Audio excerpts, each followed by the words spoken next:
Hello everyone, this is Mayor Lioneld Jordan bringing you another segment of the Mayor's Corner. Today I have a really good friend of mine on the show, Jerry Hogan, who is the Washington County Historical Society president. And he and I go back a ways and good friends, and I've always been, he's a great writer, and I've just always enjoyed just sitting and talking and visiting about the city of Fayetteville. And so, Jerry, you've got some stuff you want to share with us today, and it's great to have you on the show. Well, it's great to be here, Mayor, and I appreciate that, and I agree with everything you said there. We do have a good time, and I appreciate your support for the society, for my writing, for everything Fayetteville. Everybody does, and we appreciate it very much.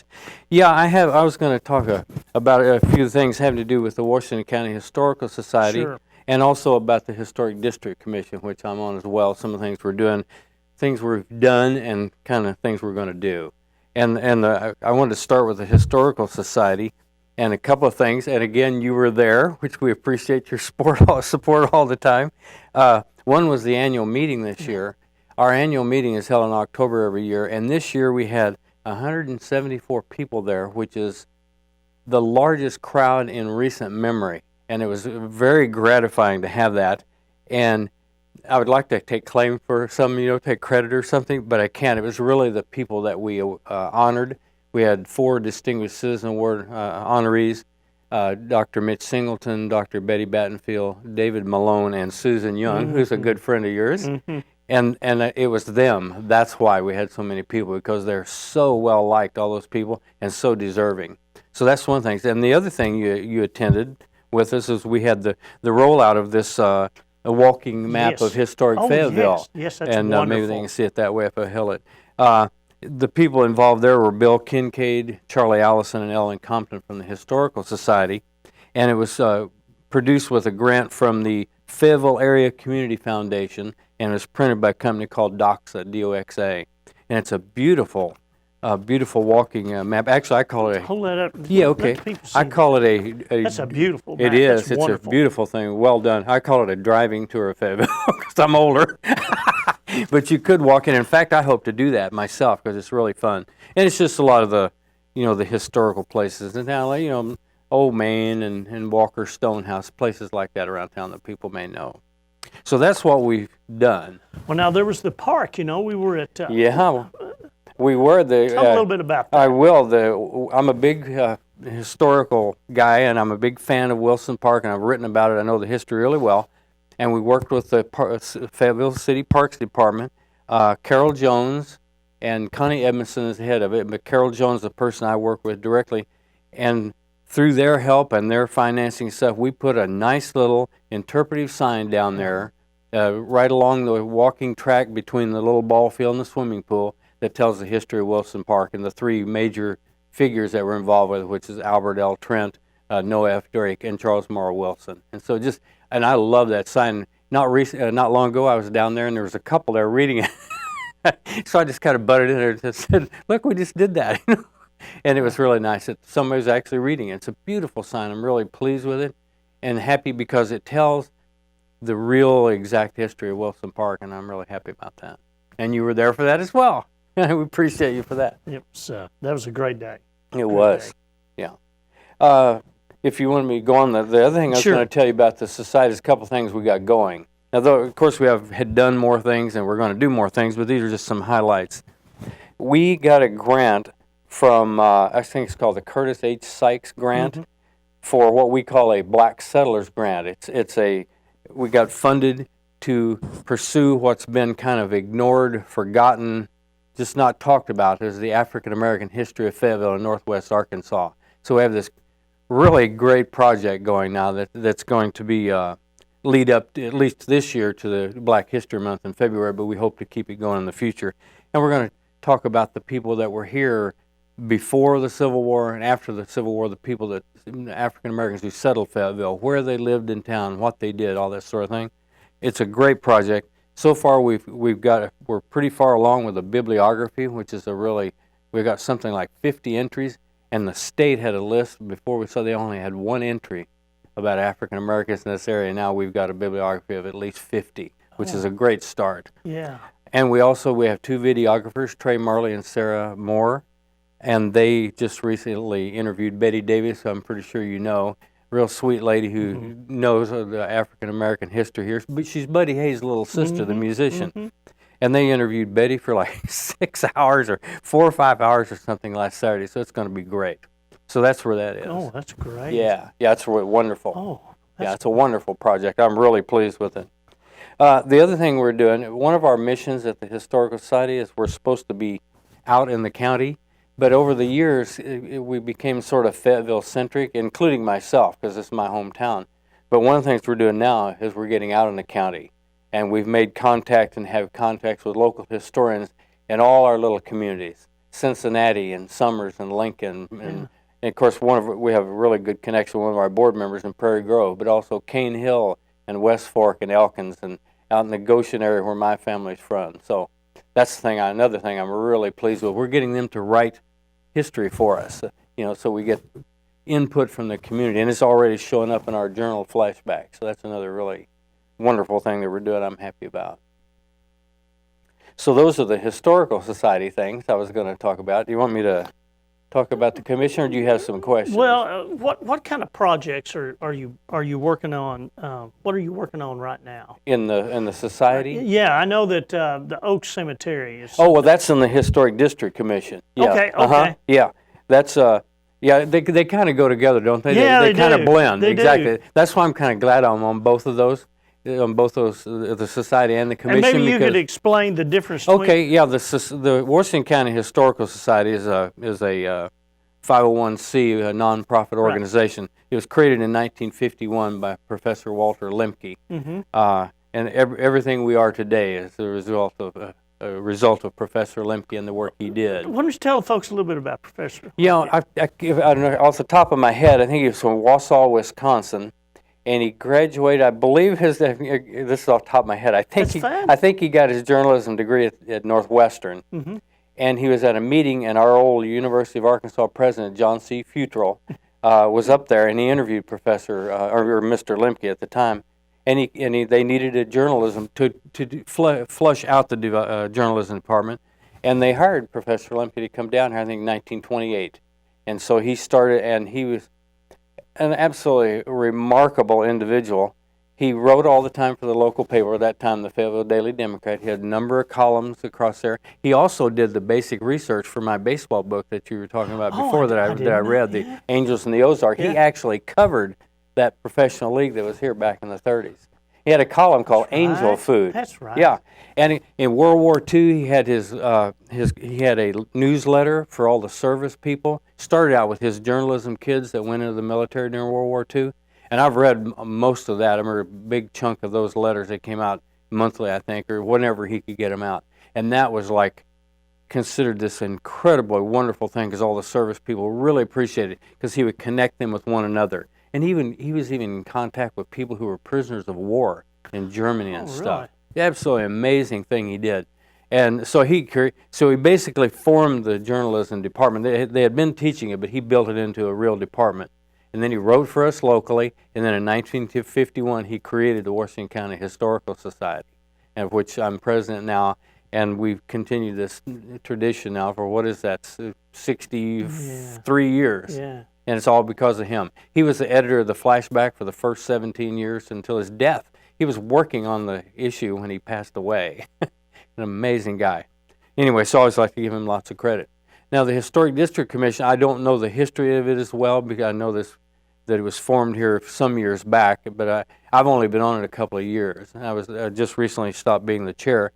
But we're involved in some things that kind of connect up like with the Historical Society work as well, one of which you just mentioned, Oak Cemetery, which is, I don't know if this is kind of a weird way of wording it, but the traditionally African-American cemetery here in town, just south of the National Cemetery down on Government. Actually, I think it's on another road. I can't think of the name of it. Jogs over there. And we nominated it for the National Register, but there are too many new burials for it to qualify. So we're trying to get it on the Arkansas Register of Historic Places. And on December the 3rd, I'll be going down there because I was the actual nominator. I'll be going to the State Review Board, weather permitting. I'll be going down there as the nominator, the Arkansas Historic Preservation Program, AHPP, they've taken over for us, and so I'm just going to be there as a kind of just because I was the nominator, but I'll probably get to speak about it or something. But my hope is that will make the Arkansas Register. I'm pretty sure it will. That allows them, the caretakers of the cemetery, then to apply for funds, for grants and things like that, so they can. I think they might, a new fence might be in order. Some, maybe some new stones, things like that. Sure. Clean up, just some money maybe we can get for the people to help, because it's been maintained by the community on their own without any help for I think it was first started 1867, and so they've done it all by themselves all this time. Practically ignored again, like everyone sees the National Cemetery, big beautiful thing, and then behind it is the African American Cemetery, basically ignored by everybody but the black community itself. But I think that's changing now. So that's one thing on the commission that we're working on. Another thing is we got a grant, and I think this was from AHPP also, a $5,000 grant to create a database of historic structures in town. And we're hiring someone they're in the process now of hiring someone to do that work. And we're going to start with the Washington Willow District. I thought that'd be the easiest thing, to create that database with all those homes. I think the goal would be to eventually have all historic structures in Fayetteville listed in this database, which would be really cool. Oh, yeah. And of course, your folks are helping us a lot, city planning, and it goes like that. Of course, city planners help us on the commission all the time, and I think Andrew Garner's the head, and Quinn Thompson and Jesse Fulcher has been assigned like permanently to us, and we really like Jesse, and he helps a lot with that work. So that's what we've been doing on the Historic District Commission, and then what we have on our coming up is that we have created some areas with the help of the AHPP people. We have a little 5-home, what I'm calling a mini historic district down on West Center and West Mountain and South School. We're calling it, because it was originally Block 24, so we're calling it Town Block 24 Historic District. And there's 5 homes. I think they're all Victorian-looking homes right down there at that spot at the end of Center and Mountain. And we're also have nominated the house that's on the grounds of the Sophia Sawyer Seminary down here on West Mountain. There's a plaque on the south side. And there's I think it's blue now. It was my doctor's office when I was a child here in Fayetteville. Dr. Fowler, a great man. That one, that's an individual building we're applying for National Register status on, and then thanks to you and your permission, we're also going to try to get our fire station number 1 on the National Register. One of the young men from AHPP that came up here, that was designed by T. Ewing Shelton, and for some reason this young guy is a fan of T. Ewing Shelton. He just loves his work, so he wants to do that, and I believe Mr. Shelton designed either the Legion Post or the Guard Armory, but we're going to do that too. And that's the other. Now that Judge Edward has won again, we need to pursue with her the attempt to save the National Guard Armory. So we have that intact section of Old Fayetteville there. And then the last thing I have for you is that the old post office right here on the square. Square. I tend to call it square. I've been back home too long now. The square. That'll work with me. I catch myself doing that all the time. On the square, we have a protective covenant that was, I think it was 30 years to begin with. We only have 3 years left on that. So that's some time, but we're trying to work with the owner now. Sure. And we want to make sure that gets saved and remains the centerpiece of the renovation of the square. The whole, revitalization of downtown, I think, really centers on that building in a lot of ways. It was built in 1911, as you know, and it was actually, when I was a kid, it was still active, so I remember going in there and using it. But it's kind of because a lot of the other square was torn down during the late 60s and early 70s in that urban renewal phase, which was kind of, I think most people realize was something of a mistake. Could have saved a lot of the stuff. But we saved quite a bit. And but with the post office in the center, I think that's the key to our downtown. Let's talk about some buildings that I'm just curious about now, Jerry. There's a building that's across from Center Street that they used it for the free health clinic. It's an older building that sits there. Are we talking about the National Guard Armory? I believe. Yeah, And that yeah. is the. By the old courthouse, Now right? that's the Yeah, Now and that's the one that's got the old where the jail was. Yeah, Is that- yeah, can in the you- 70s or something, yeah. Can you tell Yeah. me a little bit about that? I building? can. The National Guard Armory was built in 1929. I do not remember off the top of my head who designed it or who built it, but it's 1929. One of the things that's interesting to me about the Guard Armory is that it actually looks newer than the American Legion post, the stone building next to it, but the post is 4041. That building's it was kind of modern in its own way, the Guard Armory. I want it saved, not for two reasons. One, I'd like that entire block there from Center down to the little, just past Mountain. Yes. Everything is intact there. We basically 100-year-old buildings. We have the courthouse in 1904, 1905. Right. We have the Guard Armory 29. The Legion Hut's 4041. The old jail, the county jail, is 1897. And then, as I think we've talked about before, if you go around behind, it was used as it was connected to the Guard Armory back when they built the Guard Armory. Yes. But that little square rock building is actually a Fayetteville City Jail from 1885. Yeah, somebody told me that. Yeah, and I found that I found the old city council meeting minutes on that, and so I have all the details on that. My. And so I want all that saved if possible, because that's just like I call it, the last intact section of old Fayetteville, and it'd be really nice for tourism, for our own heritage, and for economic tourism to have a section like that that's untouched, that no one can ever tear down. Yeah. That's what I want it to be. Yeah. We may not get there, but the goal is that. Yeah, My goal is that. Absolutely. And I think a lot of people like it. Absolutely. So, anyway, so that's the building, and there's a plaque there, and I can't remember all the names, but it lists a lot of the guys who were movers and shakers in Fayetteville in 1929, which would have been the year after our centennial, in 1928. And let's talk about the warehouse down on Dixon Street. That's the Porter Produce on West Avenue. Yeah. Tell us a little bit about that. Well, I don't know too much about. I know that I can't remember. I'm sorry, I'm not going to be able to give you the exact dates. But all this stuff sometime in the early 1900s, that building was built, and for many, many years, a family named Porter had a produce market there. And people would, buy their, I guess it'd be almost like a farmer's market, basically, but it's an old produce store. And it's made out of bricks, and it's just one of those things. Please don't tear it down. And it's been saved so far. I appreciate everybody saving it. And there's been talk about maybe using it as maybe even creating a little small Fayetteville museum in there, and other parts of it for artists and stuff like that. Right. So it's right next to Grubbs down there if people are looking to figure out where that is. But it's a wonderful old building. I love the little old buildings like that sitting around. Just don't want them to go away. Yeah. And there's a lot of those around town what I could talk about all day long, about the little buildings that don't want them to go away. I'll give you one real quick one. Down on School Street where Hillcrest Towers is. Hillcrest Towers is where the old Fayetteville High used to be. Yes. And and I missed that building so bad. I went there. It was a junior high when I went there, and it was a beautiful building built by Albert M. Burns, who built this town basically in the 1880s and up to 1900, buried over in Evergreen Cemetery.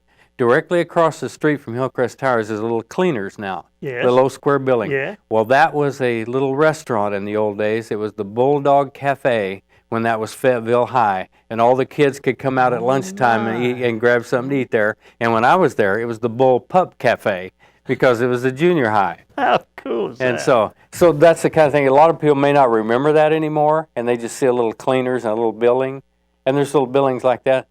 Down on West Avenue, forgive me for running along here. No, I've got a couple more. I was going to just...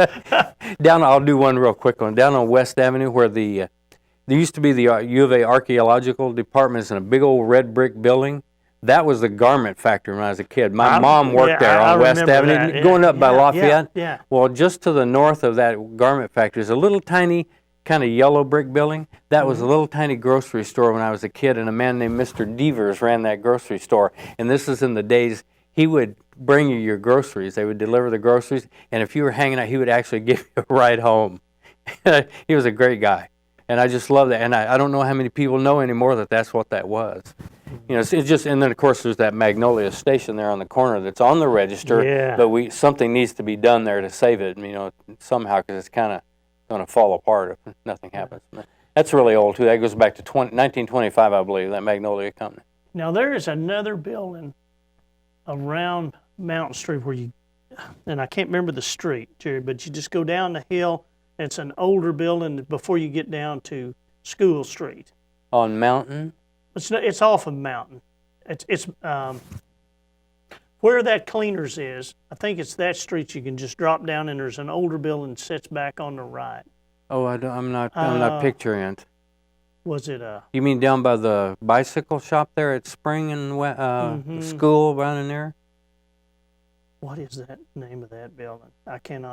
I'm afraid I don't know that one. Okay. Without off the top of my head, I'm sorry. Well, I know I'm throwing I'm throwing a lot of stuff. Oh, that's at you okay. I today like it because I keep thinking about these old buildings around. If I knew, I could. Sometimes I don't know, and I have to look things up too. But while we're doing that, just for fun, that bicycle shop that I was talking about, which is on the northeast corner of Spring and School. Yeah. Back in the 40s, that was the Johnson Plumbing Company.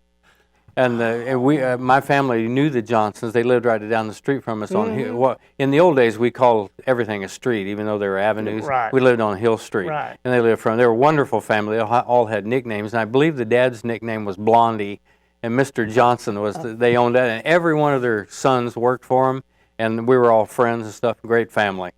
The mom was a substitute school teacher and stuff like that. Great family here in town. They're still around. Johnson Plumbing's still here. I don't think there may be a boy one of the daughters is left for sure. Sally went to school with me, but I'm not sure how many of the men are left in the family, but it's a great family, and that's a nice building because every time I see it, I think of their family. Right. Because they were, it's almost like the Colliers. They've been here forever, of course, the Colliers have really been here a long time, since the early part of the 20th century. Mm-hmm. So. But now you've got me thinking of all these places, College Avenue. I just get to go. We could go. I could do this for hours on end because I just love all this stuff so much. Yeah. And I seem to have an unlimited interest in our local history. Well, I guess. Anything else? Is that good enough for today? It's great talking to you. You too. You too. I tell you. So, is there any final comments you'd like to make to the people out there? No, not really. Just if you're not a member of the Historical Society, please join. We always appreciate that. That's right. And help support us in our Historic District Commission work to save as much of the town as we can. Preserve as much of Old Fayetteville as we can. Wonderful. We appreciate that. Wonderful. Well, folks, as we close today, as you can tell, I've really enjoyed this interview today. And Jerry and I would get together. We talk about historic buildings and streets and Old Fayetteville a lot. And I always enjoy his company and the great relationship we have as we work together to preserve our great history of this city. So, folks, I would encourage you, if you don't know the history of this city, get to know the history of this city because it's a great city. As I always tell folks as we close, this city will be what we make out of it. Our past always determines the present and the future. So, y'all have a great day until I see you again. You have a great day, and I'll see you.